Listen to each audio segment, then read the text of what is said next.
विश्व प्रसिद्ध रथयात्रा 2025 आरंभ होईछि प्रक्रिया। श्रीमंदिर प्रशासन कार्यालय रथ तत्वावधारक सुदर्शन मेकापांक नेतृत्व में 4 जणिया टीम नयागढ़ दशपल्ला रेंजर बड़मूलर बड़ राउल ठाकुराणी मंदिर को यात्रा करिसेंति।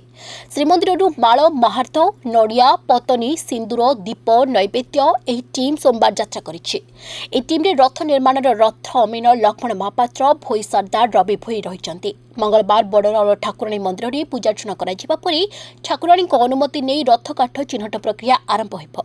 2025 वर्ष श्री जगन्नाथ महाप्रभु रथ निर्माण निमंते आमर 814 खंड काठ चलित वर्ष आवश्यक अच्छी 51 खंड काठ गत वर्ष ठार बड़का अच्छी ये जो काठ रथ निर्माण पे आसीबो से निमंते आज आम श्रीमंदिर एक 3 जणिया दल आम नयागढ़ गस्त करूँ। आम साथी नौचु माल महाप्रसाद एवं खंडुआ पत्नी बाना फलमूल भोगराग इत्यादि समस्त जिनस आम नहीं आज नयागढ़ गस्त करूँ।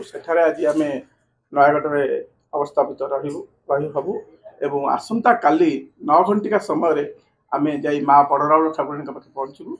सेठारे पूजार्चना होम यज्ञ इत्यादि करा एवं ये जो माल महाप्रसाद नहीं लगी कर से पूजा शेष होला आम जंगल को जीवु एवं सेठारे गछ चिन्हट करूँ।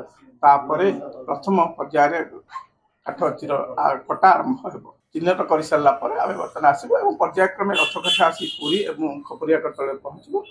किंतु सरस्वती पूजा पूर्व 2टी रथ काठ जमी आसी रथ घरे पहुँचो और 3 खंड धौरा काठ से आमर सरस्वती पूजा दिन एठारे पूजार्चना करा।